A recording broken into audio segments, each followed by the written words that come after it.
Have you ever felt eyes on you, even when you're alone? That's what Brian felt every time he walked into his cabin deep in the woods.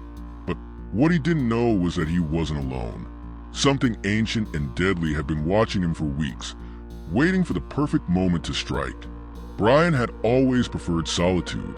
After years of corporate drudgery, he cashed in his savings and bought a rundown cabin in the heart of the Appalachian wilderness. Surrounded by dense forest and the soothing hum of nature, he thought he had finally found peace. But the peace didn't last long. It started with the scratching. Late at night, as Brian sat reading by the dim light of his lantern, he heard it, a soft, insistent scratching coming from beneath the floorboards. At first, he dismissed it as mice or squirrels. The cabin was old and the forest teemed with wildlife, but the sound persisted, growing louder and more deliberate each night. One evening, curiosity got the better of him. Armed with a flashlight, he pried open a loose floorboard and peered into the darkness below. The beam of light cut through the musty air, illuminating a tangle of roots and dirt. He saw nothing unusual until he spotted the shed skin. It was massive, far larger than any snake Brian had ever seen. The translucent husk coiled in the shadows like a discarded suit of armor, its sheer size sending a chill down his spine. Uneasy but determined not to panic, he replaced the floorboard and convinced himself it was nothing to worry about.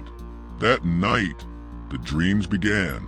Brian found himself in a vast, darkened jungle, the air thick with the smell of decay. He was running, though he didn't know why. Behind him, something slithered through the underbrush, its movements impossibly fast and precise. He couldn't see it, but he could feel its presence, a cold, calculating malice that seemed to seep into his bones. He woke drenched in sweat, his heart pounding like a drum. Outside, the forest was silent, too silent. The usual chorus of crickets and owls had vanished, leaving behind an oppressive stillness. The next morning, Brian decided to investigate. He searched the perimeter of the cabin, looking for signs of the snake. What he found was far worse. There were tracks, huge, sweeping impressions in the dirt, as if something massive had slithered through the undergrowth. The trail led from the edge of the forest straight to his cabin, where it disappeared beneath the porch. His stomach churned as he realized the creature had been coming right to his door. As the days wore on, the encounters escalated. Brian began to notice strange marks on the walls of his cabin, long, parallel grooves that looked like claw marks, though no snake he knew of had claws. Objects in the cabin moved when he wasn't looking. His tools vanished, only to reappear in odd places, often covered in a thin layer of slime. One night, as he lay in bed, he heard it, a low, guttural hiss that seemed to vibrate through the very walls of the cabin. It was followed by a whisper, a voice soft and sibilant, speaking in a language Brian couldn't understand. Terrified, he bolted upright and grabbed the shotgun he kept by his bed. The whispering grew louder, more insistent, until it seemed to be coming from all around him. He aimed the gun at the darkness, his hands shaking, and shouted, "Who's there?" The whispering stopped. For a moment, there was only silence. Then, from the shadows, a pair of eyes appeared, golden and slit-pupiled, glowing faintly in the darkness. The creature emerged slowly, its massive form coiling and uncoiling with a sinister grace. It was unlike any snake Brian had ever seen. Its scales were black as obsidian, and its body seemed to shimmer with an unnatural light. It was impossibly large, its head nearly reaching the ceiling as it reared up to face him. And then it spoke.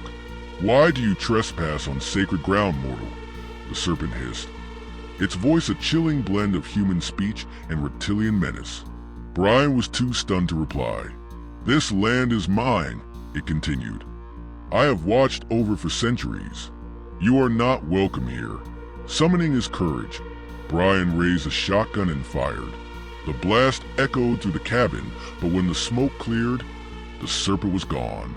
The only sign of its presence was a charred mark on the floor where the shot had landed. Shaken, Brian knew he couldn't stay. He packed what little he could carry and fled the cabin, vowing never to return. But as he drove away, he couldn't shake the feeling that he was being watched. In the rear-view mirror, he thought he saw something. Just for a moment, a shadow slithering through the trees. Brian thought he had escaped, but the serpent had other plans. Weeks later, strange reports began to surface in the nearby town. Locals spoke of a massive black snake spotted in the woods, its eyes glowing like embers. People went missing. Hunters, hikers, even a group of campers who had ventured too deep into the forest. And one night, as Brian lay in a motel room far from the cabin, he heard a sound that made his blood run cold. A low, guttural hiss, followed by a whispering voice. The serpent had found him. Brian froze in place, the whispering voice growing louder and more insistent. It wasn't speaking English, at least not entirely, but somehow he could understand it. The words coiled around his mind, sharp and deliberate. You cannot run, mortal. You cannot hide. I am everywhere. His breathing turned shallow as he scanned the motel room. The door was locked, the windows bolted shut, yet the presence was unmistakable. The hissing sound was closer now, emanating from somewhere beneath him. His heart raced as he remembered the floorboards in his cabin. Was it under the bed? He slowly bent down, his trembling hands gripping the edge of the mattress. With a swift motion, he flung it aside. There was nothing there, just a bare floor and the faint glow of the moon filtering through the curtains. But then the whisper came again, this time right next to his ear. You think you can escape me? Brian let out a yell, stumbling backward and crashing into the small motel table. The lamp fell, plunging the room into darkness. He scrambled for the flashlight he kept in his bag and turned it on, the beam cutting through the blackness. And then he saw it. The serpent was there, impossibly large, coiled in the corner of the room. Its obsidian scales shimmered faintly, reflecting the dim light. Its golden eyes bore into his soul, unblinking and filled with a malice that made his skin crawl. But it wasn't just a snake anymore. Its form began to shift, the contours of its body rippling, as if it were made of liquid shadow.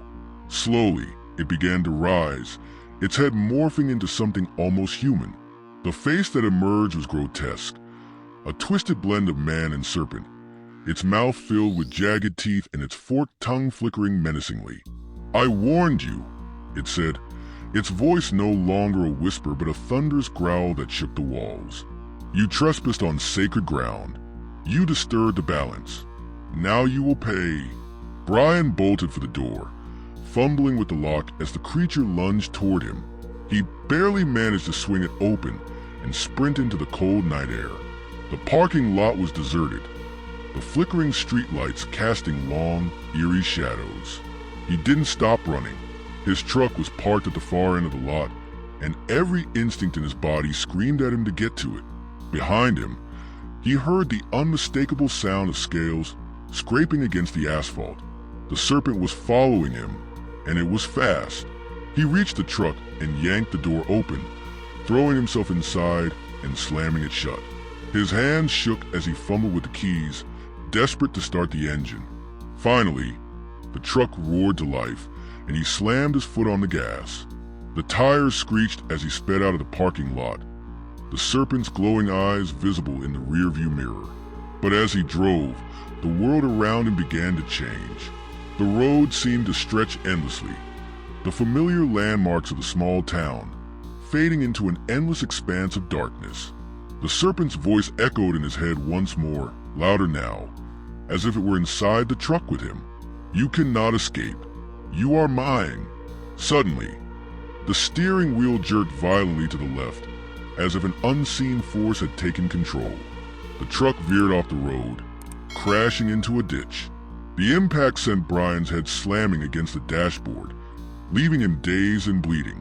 When he looked up, the serpent was there, coiled in front of the truck, its golden eyes burning with fury. It struck the windshield, shattering the glass and sending shards flying into the cab. Brian screamed, scrambling to unbuckle his seatbelt as the creature slithered closer, its massive body crushing the front of the truck.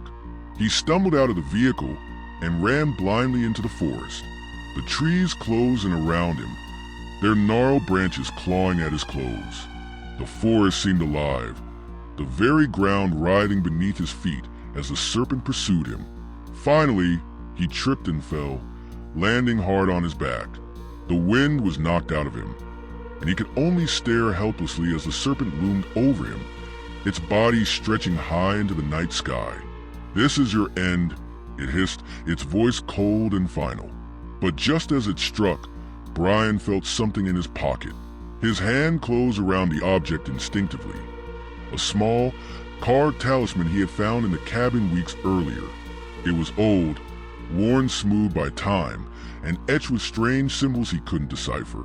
The serpent recoiled as the talisman began to glow faintly. Its hiss turned into a roar of rage, and its body writhed violently, as if in pain.